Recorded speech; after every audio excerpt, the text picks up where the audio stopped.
Bismillahirrahmanirrahim. Assalamualaikum warahmatullahi ta'ala wabarakatuh. Kembali lagi bersama saya Wendy di channel YouTube Banten Podcast. Kali ini kita berada di program acara Kitab Kuning yang tentunya masih bersama PCNU Kota Serang. Saya harap teman-teman tidak bosan bertemu saya lagi di Banten Podcast ya.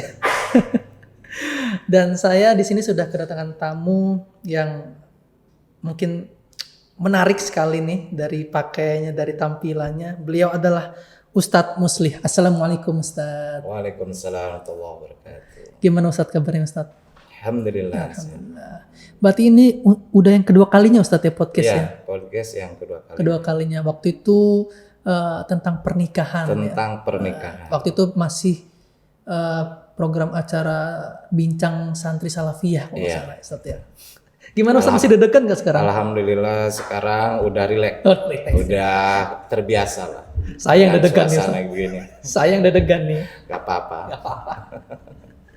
Nah Ustadz, kita akan membahas kitab kuning nih Ustadz ya. Yang mana kitab kuning itu kan banyak pembahasannya Ustadz ya. Kali ini kita akan membahas mengenai tentang ekonomi. Sebelum saya masuk ke materi, Ustadz nih punya berapa kitab kuning di rumah nih Ustadz? Kitabnya udah punya berapa di rumah? Sebelum saya menyampaikan berapa kitab yang saya punya, saya memperkenalkan diri. Oh siap. Saya tadi bernama Muslih. Adapun dipanggil Ustadz ya sama ini Akang siapa namanya? Wendy. Akang Wendy, enggak apa-apa. Itu panggilan saja. Saya beralamat di Kampung Cigalempong, RT 004, RW 001, Desa Nameng, Kecamatan Rangkas Bitung, Kabupaten Lebak, Provinsi Banten, Indonesia. Masih di Indonesia. Ya? Hidup Indonesia. Indonesia. Alhamdulillah saya di pesantren saya itu yang bernama Pondok Pesantren Riyadus Shalihin, saya mengkaji beberapa kitab. Terutama untuk kitab kuning itu ada pan yang namanya fan fikih. Fan fikih itu adalah menjelaskan tentang hukum-hukum agama Islam. Dari segi rubu'ul ibadah, rubu'ul munakahat, rubu'ul muamalah, dan rubu'ul jinayat. Itu baru satu pan ilmu. Baru satu ya? Baru satu pan ilmu fikih. Dan saya alhamdulillah mengkaji pan ilmu tauhid. Ilmu tauhid seperti kitab Tijanud Daruri. Saya di sana suka mengkaji dengan santri, para jamaah saya, para masyarakat, bahkan saya di Desa Nameng itu sebagai muqarri atau pembaca kitab Tijan Daruri per 1 bulan. Per satu bulan. Itu menerangkan tentang tauhid kita, aqaidul uluhiyah. Menjelaskan tentang bagaimana sifat Allah Subhanahu wa taala yang wajib kita ketahui. Seperti wujud, qidam, baqa, mukhalafatul lil hawadis, qiyamuhu binafsi wahdaniyat qudrat iradat ilmun hayyan sama basar kalam qadiron dan sebagainya. Dan pan yang lainnya masih banyak. Seperti pan nahu saya mengajarkan kepada santri-santri saya, yaitu kitab Al-Awamil Mandaya, Syekh Nawawi Mandaya yang ada di Tanah Arak. Mungkin Kang Wendy tahu ya. Tahu. Uang nongkonopu. Kalau di Rangkas jelma manusia biasa, kalau uang kono. Amil itu membahas tentang ilmu nahu. Jadi di situ ada kata yang namanya i'lam anal awamila fin nahwi mi'atu amilin. Sampai dengan akhir kata wallahu a'lamu bishawab. Sehingga kata wallahu a'lamu bishawab itu kata-kata yang paling indah terdengar oleh santri. Bila mana kiainya membaca wallahu a'lamu bishawab, itu lega. Jadi pembelajaran sudah selesai. Kalau kitab udah diakhiri dengan wallahu a'lamu bishawab, udah itu tamat berarti selesai. Tapi kalau masih dalam perbincangan ya dalam pengajian udah pusing. Itu panahu. Terus jurumnya saya aji. Terus dari fan tasawuf saya kaji seperti Kifayatul Adzkiyah. itu menata hati kita Ya. supaya kita tidak ria, tidak ujub, tidak sombong. Itu dikelolanya oleh fan ilmu tasawuf. Yang wajib kita pelajari itu yang pokok dulu ya. Yep. Fan tauhid itu wajib pertama yang harus kita ajari dalam agama Islam. Mengenalkan aqaidul uluhiyah, tentang ketuhanan. Dan aqaidun nubuwiyah, tentang kenabian siapa nabi kita. Dan setelah kita pelajari ilmu tauhid, maka pelajari ilmu fikih. Yang kedua ilmu fikih. Ilmu fikih itu mengelola zahir kita. Ya. Bagaimana tata cara kita beribadah, sholat kita, puasa kita, zakat kita, haji kita, dan ibadah-ibadah yang lainnya seperti yang tadi saya sudah sampaikan bahwa di fikih itu ada pembagian 4 bagian. Dari rub'ul ibadah itu mahdhah, vertikal langsung dengan Allah Subhanahu wa taala. Ada yang ghair mahdhah, yaitu secara horizontal antara manusia. Iya. Seperti rub'ul muamalah. Tentang jual beli sesuai tema kita yaitu tentang ekonomi. Itu termaktub, tertulis, diterangkannya dari rub'ul muamalah.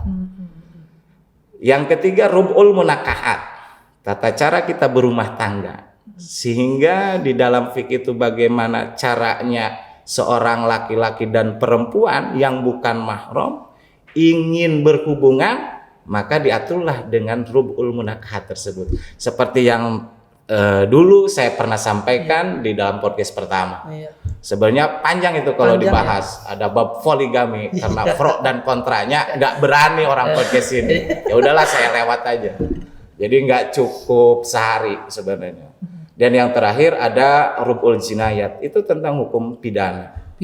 Hukum pidana dan perdata. Bagaimana seseorang yang mencuri, bagaimana seorang yang berbohong, bagaimana seorang yang bersumpah, bagaimana hukumnya sumpah. Harus bagaimana misalkan dia bersumpah tapi tidak menjalankannya. Itu di dalam rub'ul jinayat. Sebenarnya santri itu mempunyai beberapa gelar. Apa tuh gelarnya? Iya, kalau dia menguasai rub'ul ibadah, itu bisa tahapan tingkatannya sarjana pendidikan Islam, SPDI. Dia bisa mengajar tentang rub'ul ibadah.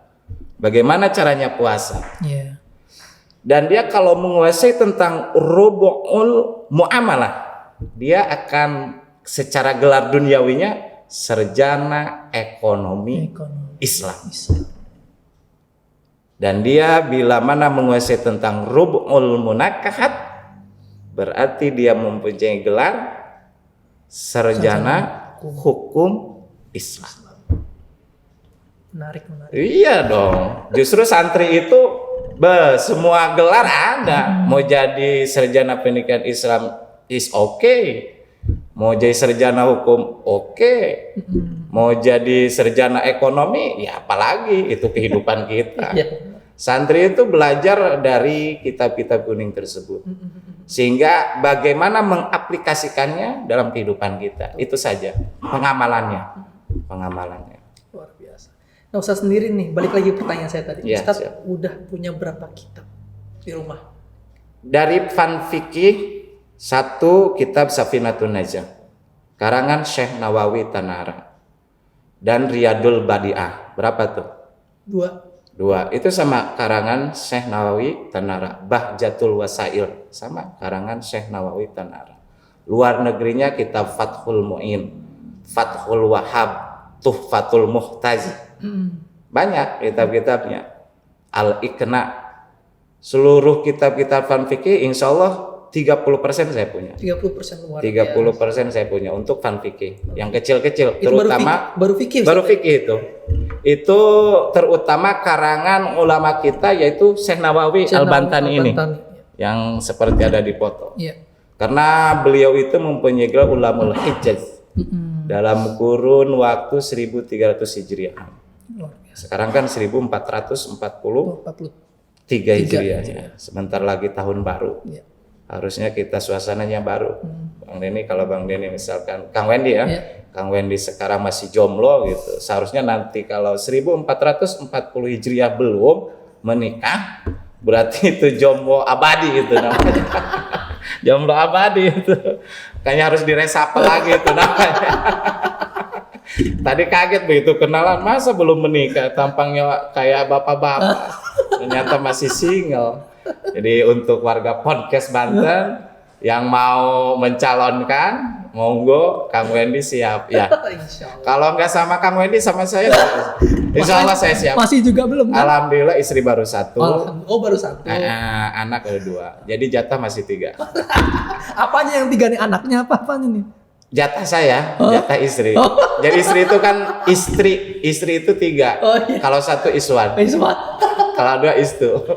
Kalau dia baru istri. Aduh. Tapi kalau belum mampu ya 1 aja. Ya. 1 aja, 1 dirangkas. Artinya 1 dirangkas, 1 di Pandeglang, 1 aja. Serang, Tangerang. Jadi sebanten tuh ada. Biar nggak bosan. Biar nggak bosan. Terus jangan ikan teri aja makan. Kali-kali lah ikan tongkol. Selalu aja. Nah, Ustadz, kenapa nih Ustadz ini tertarik sama belajar kitab kuning, Ustadz? Karena saya dulu memang background saya itu kalangan keluarga saya semuanya sekolah.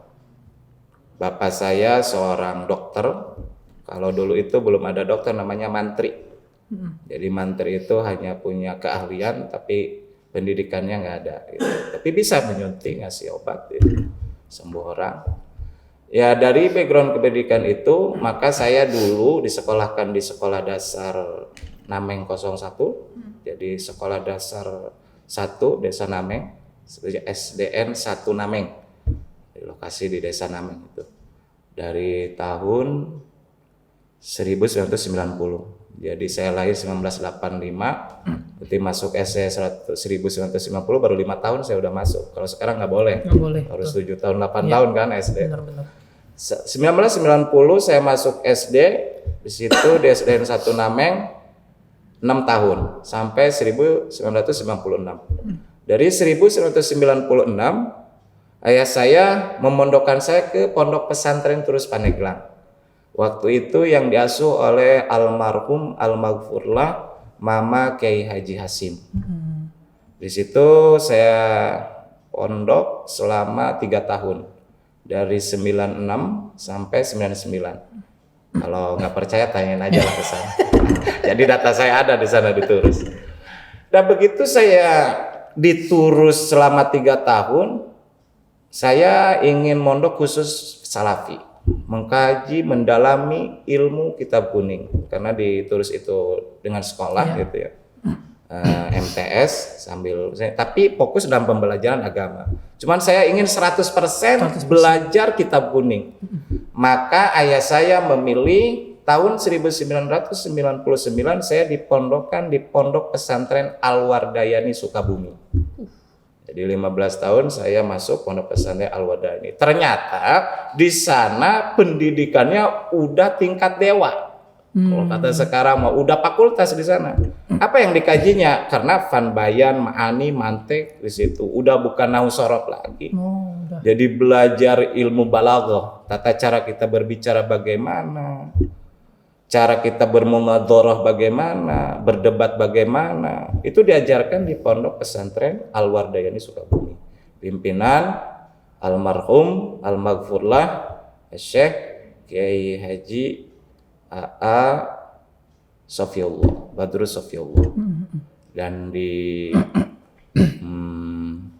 oleh menantu Akang Khair atau Akang Lebak dan Akang Pasir waktu itu. Nah dari situlah semakin tergugahlah saya pengen belajar ilmu kitab kuning tersebut. Karena dasar sudah ada, maka di sana ditempa dengan ilmu mantik, bayan, ma'ani, termasuk ilmu arud, ilmu nyanyian yang tadi balonku ada 5 itu diajarkan. Sebenarnya kalau di dalam kitab aslinya itu namanya ilmu syi'iran. Syi'iran itu ya ilmu nyanyi-nyanyian. Jadi kalau santri lagi galau gitu, itu baca syi'iran. Itu di Wadah diajarkan. Maka tahun 1999 sampai 2021 saya di Wardoi. 2021 saya mendalami ilmu Nahwu tok Banten punya, yaitu pindah ke Pondok Pesantren Riyadul Awamil Blok Kebon Cangkudu, pimpinan Al-Mukarram Syekhina Kiai Haji Son Haji. Sekarang beliau masih ada. 2021 itu. Dan waktu itu saya mondok di situ, beliau belum menikah. Sehingga saya kaget. Begitu kenal sama guru saya tanya mana gurunya, mana pimpinan proyek, ternyata sudah ngobrol begini. Jadi masih muda waktu itu, belum menikah. Itu saya dapat sekitar 2 bulan baru beliau menikah. Nah 2021 sampai 2023 saya di Cangkudu. Belajar ilmu Nahwu tok, yaitu Awamil Mandaya, Jurumiyah Mandaya, itu beda-beda ya Jurumiyah, karena Jurumiyah itu luas. Ada sarahnya Mustasor Jidan, Taswikul Khalan, banyak lah.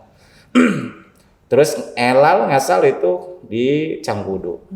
Alhamdulillah saya selama kurun waktu 3 tahun menghatamkan betul beres dalam pengajaran dan bimbingan Syekhina Kiai Haji Son Haji di Cangkudu selama 3 tahun. Alhamdulillah.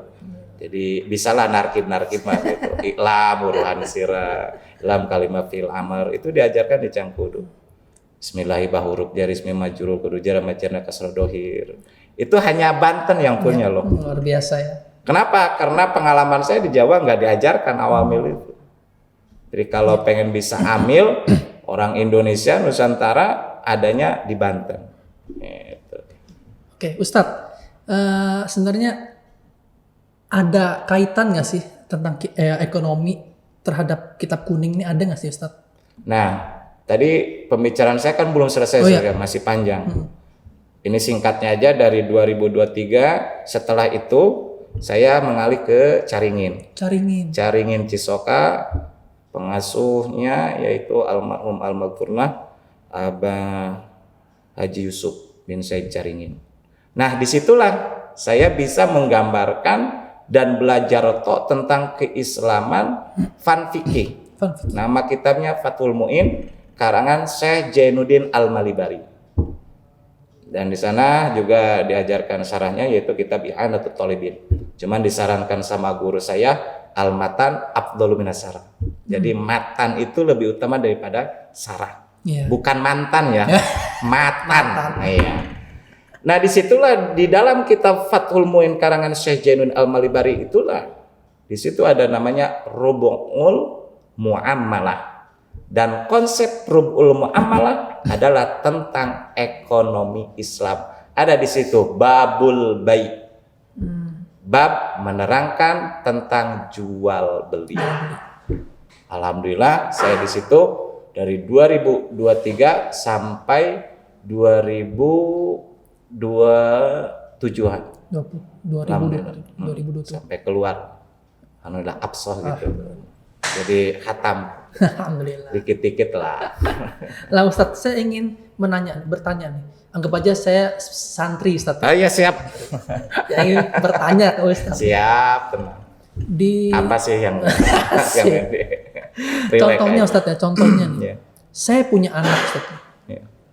Saya menyuruh anak saya untuk beli rokok misalkan, atau jajanan gitu, atau makanan.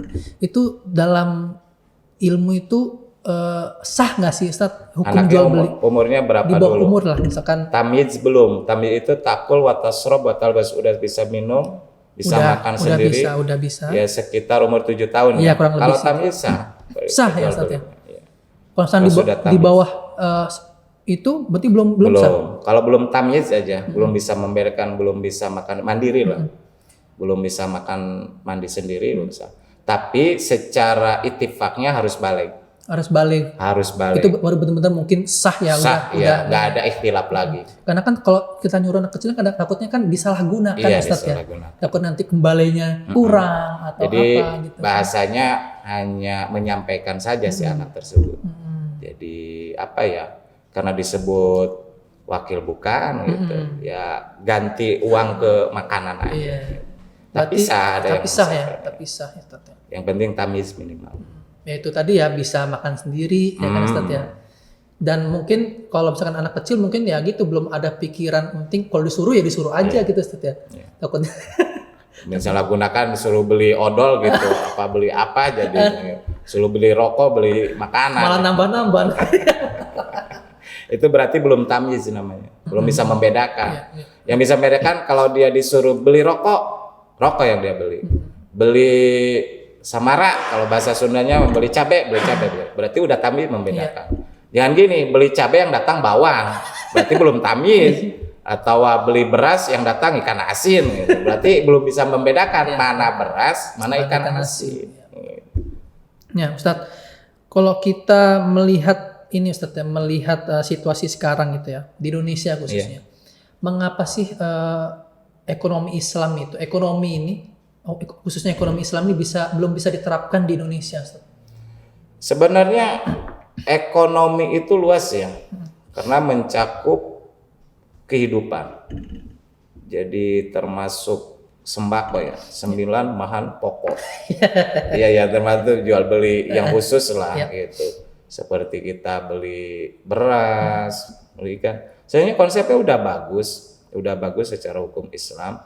Cuman yang sekarang itu kan ada bab muatonya antara si penjual dan pembeli itu tidak fi majlisil wahid. Online. Nah, kalau online sistemnya harus ridho birido dulu. Kita buka aplikasi maka di situ kita tertera apa yang kita inginkan. Contoh kita pingin baju, maka di situ kita lihat kan baju itu. Setelah kita lihat, ada yang cocok kita pilih kan, masuk ke pembelian. Gitu. Di situ kan tertera harganya. Itu harga misal 100.000, tambah ongkir gitu ya. Kan udah tahu tuh. Antara si pembeli nih barang yang mau dibelinya. Nah si penjual kan udah tahu barangnya ada di toko online tersebut. Ya, toko online. Nah hukum di dalam keislaman ya sah kalau ridho birido. Artinya si penjualnya siap menerima apa adanya dan si pembelinya juga siap menerima adanya. Artinya kalau toh ada yang kekurangan harus siap tanggung resiko. Justru sekarang lebih bagus bisa dikembalikan lagi kan. Misalkan cod kita kan, COD gitu ya cod. Itu cod lebih bagus cod. Jangan dulu bayar baru barang gitu. Barang dulu baru bayar gitu. Itu lebih baik. Karena Ustadz, kalau nggak cocok kita bisa kembalikan lagi. Ustadz, sebenarnya hukum sahnya jual beli itu apa sih Ustadz? Ya syarat jual beli itu ada yang dijual dan ada yang dibelinya. Ada si penjual, ada si pembeli.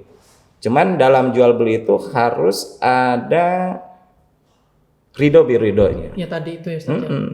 Jadi makanya kalau bahasa Sundanya kalau di dalam beli itu harus ada akad begini nih ijabnya. Tarima kaula meuli. Itu Sunda ya. Atau nampi kaula ngical gitu. Abdi ngical anu atau ngical abdi ngical beas tadi abdi meser beas. Jadi harus ada akad gitu. Tapi kalau dengan bahasa tadi ar-ridho, karena ridho itu sayyidul akam, karena sudah adat mungkin ya. Misalkan kita beli makanan, misal beli makanan roti, udah beli roti aja. Roti kita bayar misal dengan harga 5.000. Kita ambil rotinya dan uangnya diterima sama penjual tersebut. Berarti udah akad. Itu namanya ijab qabul. Contoh, si Akang penjual HP ke saya. Coba jadi marketing lah. Jadi marketing secara Islami. Kita praktek coba. Akang ngendos jual HP contohnya. Apa saya yang ngejual? Ustadz kali ya, Ustadz. Jual apa saya? Jual kacamata. Contoh. Akang misalkan berminat ya, saya punya kacamata nih, mau nggak kacamata saya dengan harga 100.000? Kata si Akang, coba gimana gitu? Mau gitu ya. Mau. Ini ada kondisi cacatnya mungkin atau apa gitu? Ya, harus dicek dulu kan? Dicek dulu aja, dicek. Kalau misalnya nanti saya udah oke misalnya. Oke, saya mau. Ya, kalau udah mau, ya udah keluarin uangnya. 100.000. Bayar nggak nih sekarang? Nggak apa-apa. Cuman ini harga kacamata saya 350 ini. Ini mah contoh doang, makanya berani bayar 100.000. Ini harganya 350. Nggak KW-KW ini kacamata ini. Karena dengan Kang Wendy itu contoh doang. Saya pakai lagi ya. Ya siap. Ya seperti itulah akad jual beli secara Islam. Berarti saya boleh nggak Ustaz tawar-menawar tuh? Boleh lah. Ustaz, ya? Misalkan si penjual dia menawarkan 100.000. Udahlah kata si Akang 50.000. Lebih baik begini kata si Akang. Udahlah 350.000 lebih baik. Kan nggak ada yang penawaran ke atas kan, penawaran ke bawah. Makanya tadi ada ridho birido dulu. Suka sama suka dulu. Oke. Dalam ijab itu harus ada ridho birido. Kalau si Akang keterpakaian nggak sah. Misal lo beli, kalau nggak beli gua bunuh, itu salah. Berarti bukan cuma menikah aja yang diijab kabulnya. Iya lah. Menikah harus ada ijab kabul atau jual beli. Suka sama suka. Iya, kalau suka pada suka. Ini dengan babul baik. Jadi ar-ridho sayyidul ahkam. Ridhoan itu sumbernya daripada hukum. Nah, Ustadz, saya ingin nanya lagi nih Ustadz nih. Sekarang kan dunia perusahaan udah banyak Ustadz ya di Indonesia. Nah, bolehkah menggaji karyawan itu di bawah UMR nih Ustadz? Sementara nih mungkin di bawah UMR mungkin karena perusahaan itu baru. Itu menurut Ustadz gimana? Boleh nggak? Kan karyawan dan perusahaan itu udah sepakat ya. Artinya sepakat, misalkan si karyawan nih tahu jam kerjanya dari jam 7 sampai jam 7 malam misalkan. Gajinya mau harian, mau mingguan, kan mau bulanan. udah ada kan. Mekanismenya udah ada. Adapun di bawah ketentuan undang-undang itu urusannya ke negara. Jadi dia melanggar hukum negara saja. Jadi secara Islam sudah sah. Kenapa? Karena dia sudah mau menerima tersebut. Sudah tahu konsekuensinya. Gitu. Cuman sebaiknya perusahaan itu tadi UMR-nya harus jelas gitu. Misal di Banten untuk gaji karyawan per bulan berapa? Misalkan UMR-nya berapa? Tergantung Banten? sih, ada kalau kota dengan kabupaten berbeda Ustaz. Gitu. Misal 3 juta gitu ya, udah 3 juta gitu. Harus itu undang-undang negara. Dan negara itu sudah mengkonsep secara Islam. Jadi nggak bakal ada konsep negara kalau tidak ada konsep keislaman tersebut. Betul. Jadi undang-undang itu ya induk dasarnya agama Islam. Menarik Ustaz ya, ekonomi ini ya. Saya kan agamis dan religius dan nasionalis. Luar biasa. Insya Allah. Berkah ente kenal sama aneh. Nih terakhir nih Ustaz, terakhir deh. Ini pertanyaan terakhir saya Ustaz ya. Terakhir benar nih ya. Terakhir Gak nanya lagi. Terakhir. Nanti mungkin di luar boleh nanya. Siap. Ustaz terakhir nih. Karena waktu juga Ustaz ya. Yes, siap. Sekarang kan lagi mungkin dari dulu mungkin ya dari ini banyak harta gunung gini nih Ustaz ya. Harta gunung gini. Yang mana suami dan istri ingin bercerai gitu Ustaz ya. Itu menurut hukum gimana Ustaz? Apakah itu milik berdua ataukah mutlak milik istri Ustaz? Ini sebenarnya keluar konsep ini karena mungkin Kang Wendy takut ada gono gini. Gono gini itu kan hasil antara suami dan istri ya. Suaminya kerja, istrinya kerja. Begitu gono gini tersebut mau dibagi setelah perceraian. Tidak akan ada harta gono gini kalau tidak ada perceraian tersebut. Atau hitung aja penghasilannya. Jangan kayak gini.